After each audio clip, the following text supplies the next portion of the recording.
Баршаңызға қайырлы күн достар, сіздермен патита кейк. Бүгін сіздерге баунти пирогтың рецептісімен бөлісетін боламын. Баунти пирог өте нәзік, кәдімгі баунти шоколадына ұқсас болып шығады. Жұмсақ сары май, жұмыртқа, қант, какао, ұн және де қопсытқыш керек. Бұл қамырға қолданатын ингредиенттер. Ең алдымен ыдысқа жұмсақ сары майды саламыз. Оның үстіне қант саламыз. Миксермен жақсылап аппақ болғанша араластырамыз.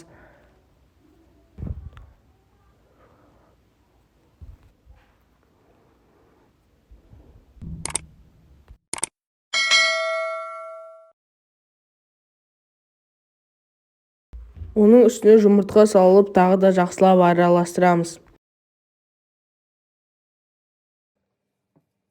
Енді ұн, какао мен қопсытқышымызды бөлек араластырып алып, 2-3 бөлікке бөліп қосамыз. Сол кезде қамырымыз жақсы көтеріледі.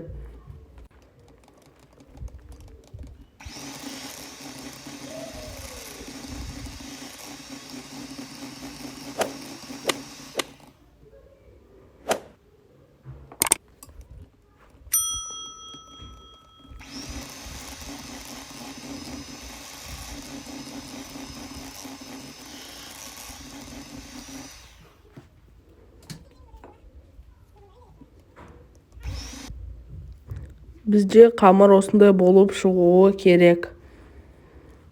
Мен қазір диаметрі 18 см болатын ыдысқа салдым, астын пергаментпен төседім. Сіздер диаметрі 20 см болатын формаға құйсаңыздар болады. 180 градуста асты-үсті режимінде 35 минуттай пісіреміз. Енді салмасын дайындаймыз. Ол үшін бізге сүт, қант, манная крупа, сары май және кокос жаңқасы қажет. Ол үшін қайнап жатқан сүттің үстіне манная крупаны саламыз. Тез-тез араластырамыз, себебі түйіршіктеніп қалуы мүмкін.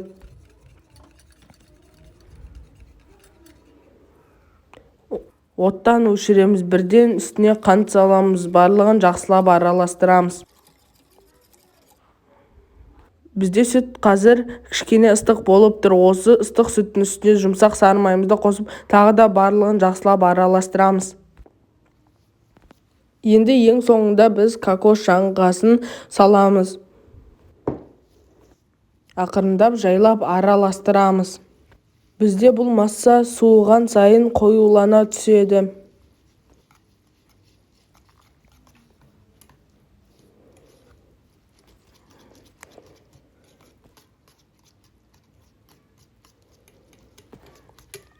Ол уақытқа дейін біздің қоржында пісіп қалды.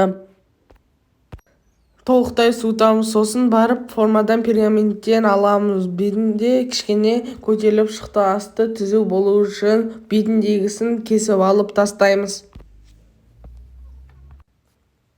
Егер сізде кольцо болса, осындай кольцоға орналастырсаңыздар болады.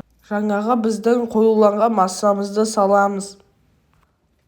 Жақсылап қасықтың көмегімен тегістеп шығамыз. Енді осы пирогты біз әзірше тоңазытқышқа қойып қоямыз. Оған дейін шоколадты глазур дайындаймыз. Сливкиді ысытып алып, оның үстіне бірден шоколадымызды саламыз. Ерігенше араластырамыз. Енді осы тоңазытқыштан пирогты шығарып, суыған глазурды алып, үстіне құйып, тегістеп холодильникке 30 минутқа салып қоямыз. Пирогымыз осындай әдемі болып шықты. Достар, бұл рецепті сіздерге ұнайды деген ойдамын. Міндетті түрде жасап көріңіздер. Егер видеоның соңына дейін көрген болсаңыздар, лайк қойып, комментарий жазыңыздар. Сіздермен болған патита кейк. Егер видео ұнаса, міндетті түрде пікір қалдыруды ұмытпаңыздар. Келесі кездескенше.